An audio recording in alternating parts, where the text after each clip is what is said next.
not only can we see how we contribute to our own suffering by our personal fake news stories, but we can see how we create collective fake news and how that contributes to the suffering of all beings, of so many people. And I'm not talking about what we commonly think of as fake news in the media and we hear about all the time, but just as our individual stories are our way of clinging to this mistaken sense of who we are, of ourselves as solid, separate, permanent selves. We try to maintain this mistaken sense of self by building around us this solid, permanent world that we think we live in. We think this is a world we can depend on, that confirms our own existence.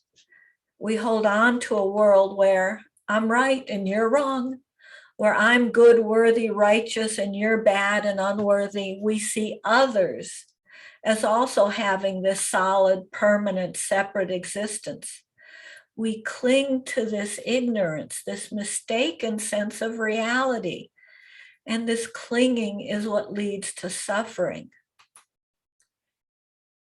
Indeed, as Melvin McLeod, who's the editor of Lion's Roar, said in his article on No Self, No Suffering, and I'll put that in the chat later.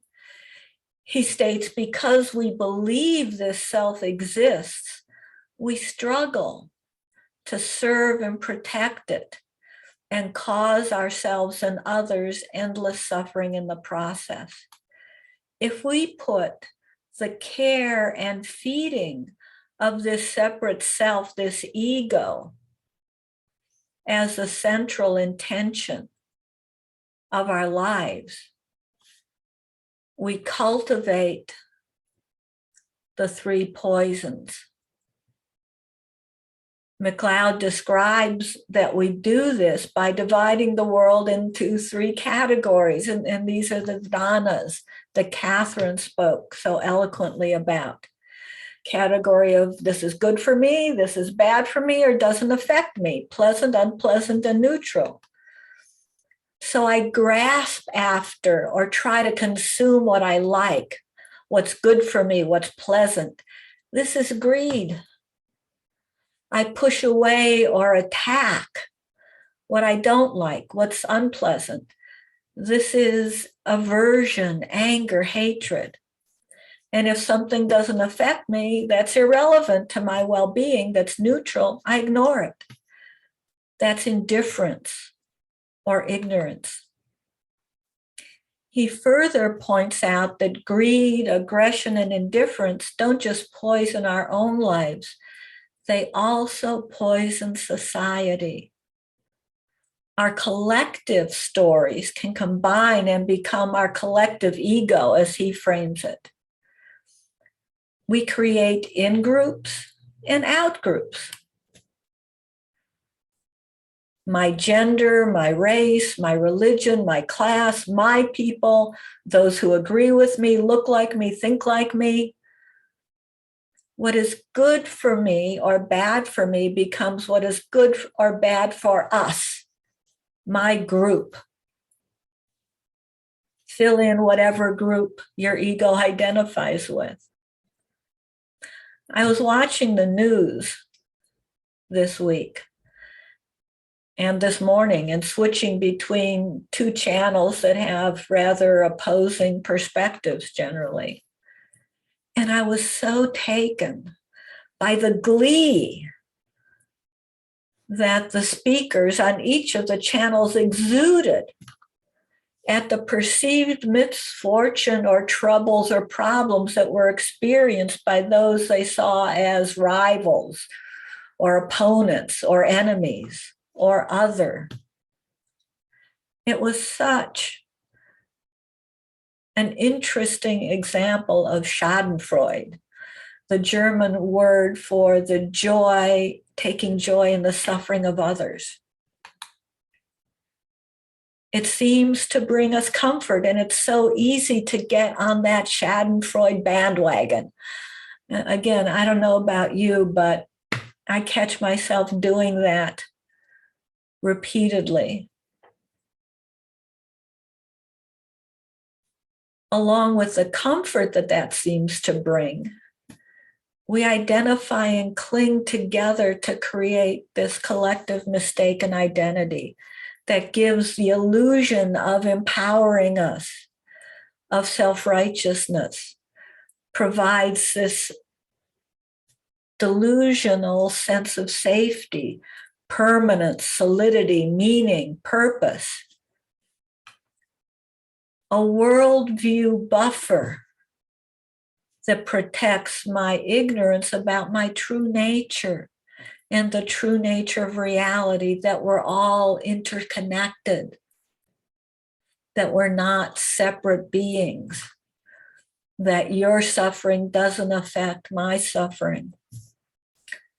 Now, this awareness can seem pretty grim, but the third noble truth opens the door to moving beyond this suffering created by our individual and collective egos.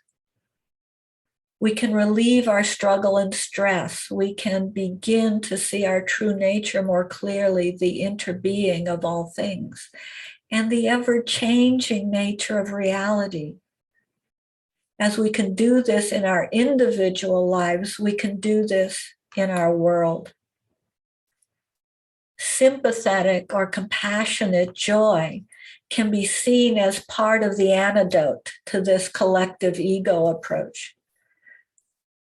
When we take joy in the liberation of others, true joy, not superficial celebration and attachment based in greed of the collective ego that says, for me to be happy, you have to be defeated. I can only be happy if I and my group are winning and you and your group are losing. Being happy for true joy of all beings, not just my identified conditioned group. It's the opposite of othering, making somebody other, not quite as good as, not quite as deserving. It's appreciating joy for all beings without category, without labeling, without separation. This doesn't mean that we want those who are doing harm not to experience the consequences of their actions. We can't interfere with karma. We don't share in that false joy that is based on harmful actions. This is like believing in the fake news.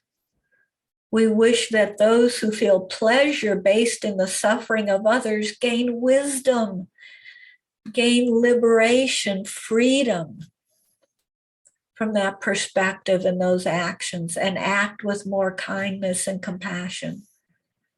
We take joy in the wise actions of those who are acting with honesty, integrity, care, and compassion. We share joy with those who are being liberated from greed, hatred, and ignorance. MacLeod points out that our path isn't easy. And certainly the practice of empathic, compassionate joy isn't always easy. We have so much to clear away, so much accumulated and habitual conditioning. If it were easy, we would have done it long ago. This is why we practice. And even though it's not easy, it can happen in a moment. This moment, every moment. A common metaphor in Buddhism is to compare reality, true reality, to the sun. It's always there. And our ignorance, our obstructions, our hindrances are temporary, like the clouds that can cover the sun. And even though there are clouds, the sun is always there somewhere, even if it's hiding behind the clouds. MacLeod points out however, that the clouds have been there for a long time. And we're used to them. In fact, we may even like them and attach to them. They may make us feel safe. We may think of this as when there are clouds, we don't see our shadow. They obscure that reality and we don't see ourselves clearly. Especially our difficult shadow aspects, the aspects of ourselves that are usually included in our fake news stories, or that feel joy at the suffering of our adversaries or rivals or those we think of as other. So the clouds can make us feel safe, as opposed to the brilliance and openness of the sun in the open sky that highlights our shadows in clear definition. The sun of our true nature is always there shining. The clouds generated by our ignorance do have breaks and gaps in them. Our fake news generating mind, our othering mind, our mistaken self is not continuous. There are moments when it stops, when it disperses or falls apart. And if we're paying attention, we get glimpses of the sunlight breaking through. Appreciating others' joy is that sunlight breaking through. If we pay attention, if we notice, if we open our heart in these ordinary moments to resonate, to feel the joy of others, we can experience our awakened mind right on the spot, fresh, open, unburdened by limiting, inaccurate concepts and projections. The path is both gradual and immediate. The immediate part is that awakened mind that is available in this present, in this ordinary moment.